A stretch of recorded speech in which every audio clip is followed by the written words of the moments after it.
আসসালামু আলাইকুম প্রিয় শিক্ষার্থীরা, আশা করি তোমরা সবাই ভালো আছো। আজকে আমরা যে বিষয়টি নিয়ে আলোচনা করব সেটি হলো চেঞ্জিং সেন্টেন্স, যা তোমাদের ইংলিশ সেকেন্ড পেপারে এসে থাকে। চেঞ্জিং সেন্টেন্সের ভিতর আমাদের যে জিনিসগুলো জড়িত: assertive sentence, interrogative sentence, imperative sentence, operative sentence, exclamatory sentence. তার সাথে থাকে তোমার degree, voice, simple, complex, compound. এই সবগুলোই চেঞ্জিং সেন্টেন্সের সাথে আমাদের যুক্ত।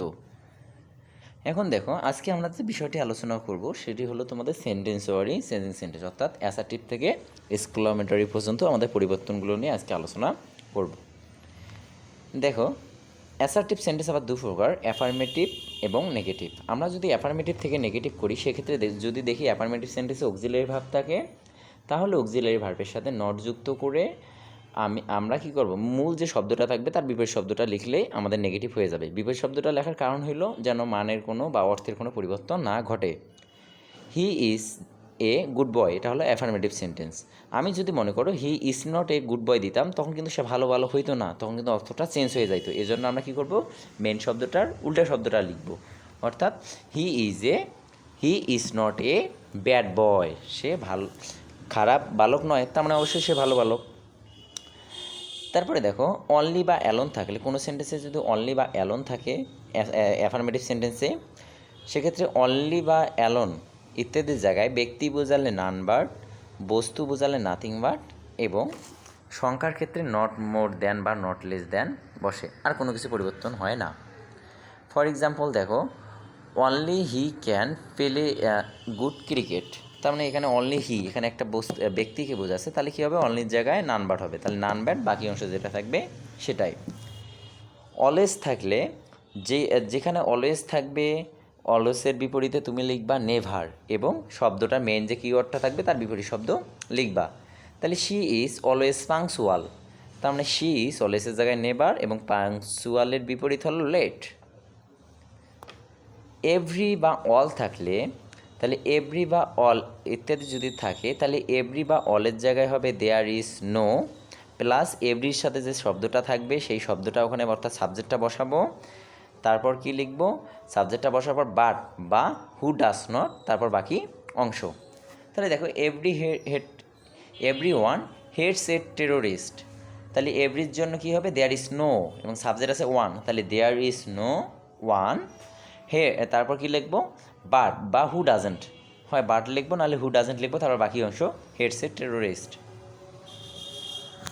তারপর দেখো, মাস্ট, যদি কখনো মাস্ট থাকে, মাস্টের জায়গায় হবে ক্যান নট বাট এবং ক্যান নট হেল্প। যদি ক্যান নট হেল্প ব্যবহার করো, তাহলে ভার্বের সাথে পরবর্তী ভার্বের সাথে আইএনজি যুক্ত করে বাকি অংশ লিখবা।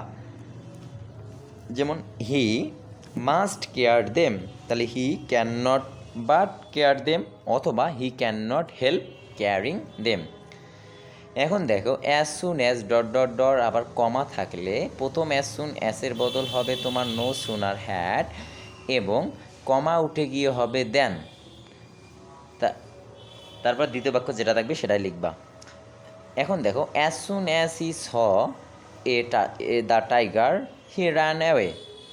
অ্যাজ সুন অ্যাজ এটার বদল হবে নো সোনার হ্যাড, তারপরে কি হি থাকলো, সটা তখন হয়ে গেল সিন, কারণ যেহেতু সামনে হ্যাড নিছি এই জন্য ভার্বের ফার্স্ট পার্টিসিপল হয়ে গেল। তারপর সিন দ্য টাইগার, কমা উঠে গিয়ে দেন, বাকি অংশ যেটা থাকবে সেটাই। যদি কখনো দেখো যে সামটাইমস থাকে, সামটাইমসের বদল তুমি কি নেবা, সামটাইমস উঠে দিয়া ডু বা ডাস অথবা আর, অর্থাৎ টেন্স বা সেন্টেন্স অনুযায়ী এই তিনটা বসবে, সাথে নট অলওয়েজ বসাবা। তাহলে মিষ্টি সামটাইমস গো টু স্কুল, তাহলে মিষ্টি যেহেতু 3rd person সেহেতু হবে ডাজেন্ট, তাহলে কী হবে, মিষ্টি does not always go to school. দেখো, যদি টু ডট ডট টু থাকে, তাহলে প্রথম টুর বদল সো এবং দ্বিতীয় টুর বদল হয় দ্যাট, তারপর সাবজেক্ট নিতে হয় দ্বিতীয় দ্যাটের পর, এবং শুড বা উড নিয়ে বাকি অংশ লিখবা। তাহলে he is two ওয়েক to walk, তাহলে হি ইজ টুর জায়গায় সো ওয়েক, তারপর দ্বিতীয় টুর জায়গায় দ্যাট, সাবজেক্ট নাও আবার হি, ক্যান নট বা কুড নট যেটা থাকে না কেন সাবজেক্ট ওয়ারি, ক্যান নট ওয়াক। দেখো, যদি লেস দেন থাকে তাহলে not as, not dot dot as, তাহলে প্রথম লেসের বদল হয় নট অ্যাস এবং দ্বিতীয় দ্যানের বদল হয় অ্যাস। আবার যদি মনে করো যে যদি নট লেস থাকে সেক্ষেত্রে তখন আর দ্বিতীয়তে প্রথম ইয়ার ক্ষেত্রে মনে করো যে নট অ্যাস বসবে না, যদি নট লেস থাকে শুধু অ্যাস বসালে হয়ে যাবে, অর্থাৎ নেগেটিভ থাকলে নেগেটিভ করার দরকার নেই, কিন্তু পজিটিভটা থাকলে নেগেটিভ করবা। তাহলে he is less ugly than you said, তাহলে কী হবে, হি ইজ, যেহেতু লেস আছে প্রথম নেগেটিভ নাই তাহলে নেগেটিভ করে নিতে হবে, তাহলে হি ইজ নট অ্যাজ আগলি, দ্বিতীয় দ্যানের বদল অ্যাজ, বাকি অংশ। এখন মনে করো যে এর উল্টের, অর্থাৎ অ্যাজ ডট অ্যাজ থাকলে নট লেস দ্যান, একই, দুইটা একই, 9 এবং 10 নম্বরটা একই। যেমন Rabi and Rahat were as strong as Rakib, তাহলে রবি অ্যান্ড রাহাত ওয়ার, প্রথম অ্যাস আছে নেগেটিভ না, নেগেটিভ করে নেব, নট লেস স্ট্রং, দ্বিতীয় অ্যাসের বদল দ্যান রাকিব। তারপর দেখো সুপারলেটিভ বা কম্পারেটিভ ডিগ্রি থাকলে এক্ষেত্রে আমরা পজিটিভ করতে হবে, অর্থাৎ আমরা যখন ডিগ্রি আলোচনা করব তখন এটা বিস্তারিত জানতে পারবা। সো এটা আমরা স্কিপ করে গেলাম। দেখো যদি কখনো মেনি থাকে তাহলে অক্সিলারি ভার্বের সাথে নট এ ফিউ নিবা, অথবা ডু ডিড ডাসের সাথে নট এ ফিউ নিবা। তাহলে দেখো there are many student in the class, তাহলে there are not a few students in the class. এরূপ দেখো যদি এ ফিউ থাকে তাহলে এ ফিউ জায়গায় নট মেনি, এ লিটিল থাকলে নট মাস, মাস থাকলে নট লিটিল, আবার বোথ ডট ডট অ্যান্ড থাকলে প্রথম বোথের বদল নট হলে দ্বিতীয় আমার অ্যান্টের বদল বাট অলসো। এভাবেই তোমরা নেগেটিভ থেকে অ্যাফার্মেটিভ টু নেগেটিভ করবা, এবং এর উল্টাটাই হলো তোমার নেগেটিভ টু অ্যাফার্মেটিভ বলতে আমরা যে এতক্ষণ থেকে যে অ্যাফার্মেটিভ টু নেগেটিভ করলাম তার উল্টা নিয়মটা করলেই নেগেটিভ টু অ্যাফার্মেটিভ হয়ে যাবে। যেমন এখানে দেখো Limon is not a bad student, তাহলে Limon is a good student, ওর উল্টাটা করলে হয়ে যাবে। আবার যদি কখনো দেখো যে no, no one, nobody আছে, তাহলে সাবজেক্ট হিসাবে হু, বা হু থাকলে সাবজেক্ট হিসাবে এভরিবডি নিবা। যেমন কি no one can do this, তাহলে হু ক্যান ডু দিস, বা এভরি ওয়ান ক্যান, এখন মনে করো যে হু ক্যান ডু দিস থাকলো তাহলে কি every one can do this, তখন এভাবেই নিবা। এখন দেখো অ্যাসার্টিভ টু ইন্টারোগেটিভ করবো, তাহলে অ্যাসার্টিভ টু ইন্টারোগেটিভ করার নিয়ম হলো অক্সিলারি ভার্বের সাথে নট নিয়ে বাকি অংশ যেটা থাকবে সেই অনুযায়ী লিখে লাস্টে প্রশ্নবোধক চিহ্ন দিবা। তাহলে দেখো he I am a student, তাহলে অক্সিলারি ভার্ব অ্যাম, তাহলে অ্যাম নট, বাকি অংশ লিখতে পারে I am a student, I a student. তাহলে যদি অক্সিলারি ভার্ব না থাকে তাহলে কী নিবা, এখন মনে করো নট না থাকে, নট আছে অক্সিলারি ভার্বের সাথে, তখন আর নট নেওয়ার দরকার নেই, শুধু অক্সিলারি ভার্বটা সামনে নিয়ে বাকি অংশ ঠিক রাখবা। যেমন Tanzina is not a teacher, তাহলে is Tanzina a teacher, question চিহ্ন।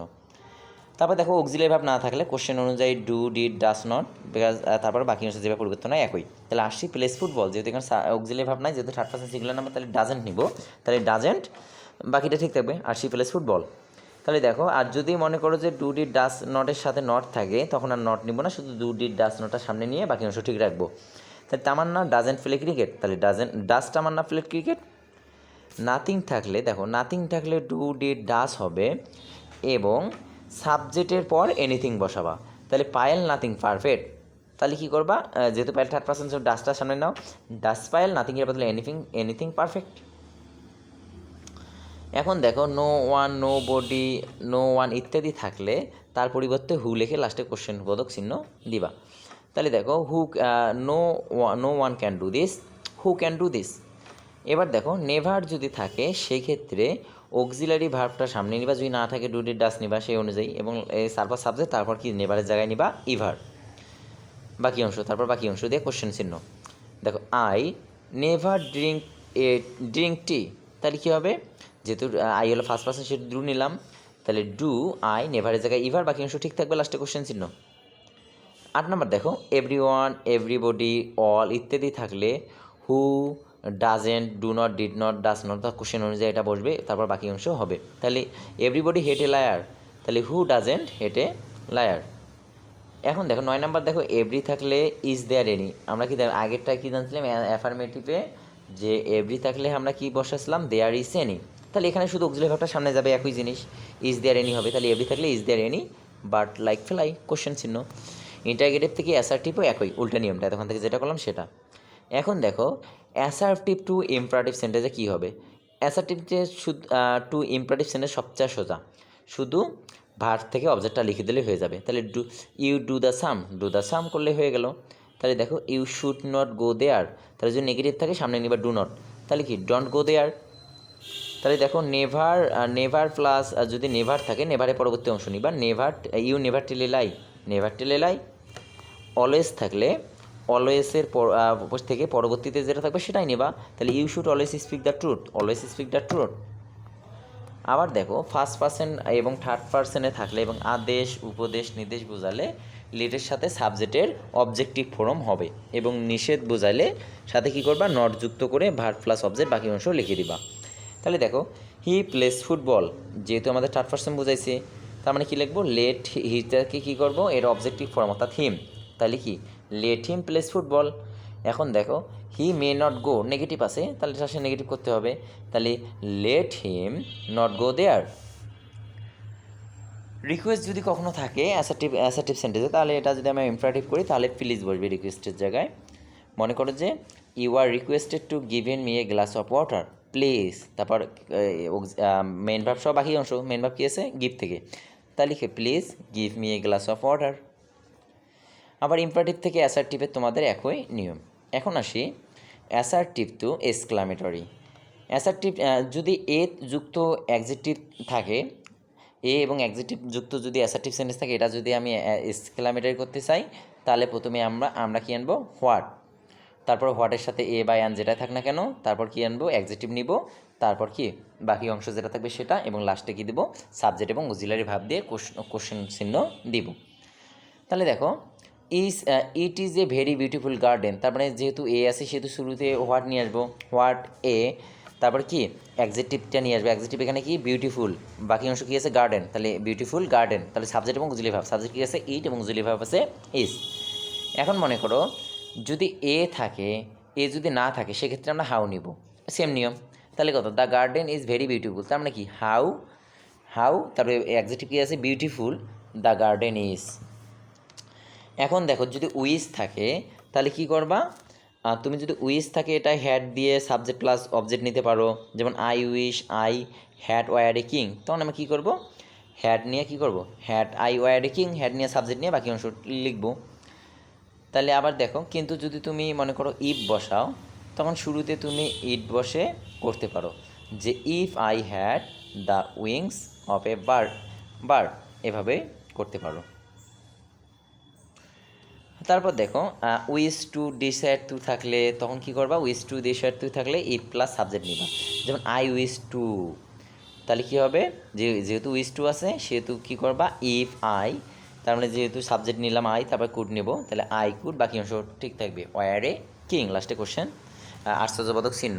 সেম জিনিস এক্সক্লামেটরি টু অ্যাসার্টিভ করাটা একই নিয়ম, তার উল্টো নিয়মটা দেখো, how beautiful the garden is, যে নিয়মে করছিলাম, the garden is very beautiful, what a beautiful garden it is a very beautiful garden, same ওর উল্টা করলেই হয়ে যাবে। তারপর if had could would that, তাহলে যেটা আমরা করলাম ওর উল্টাটা করলেই হয়ে যাবে।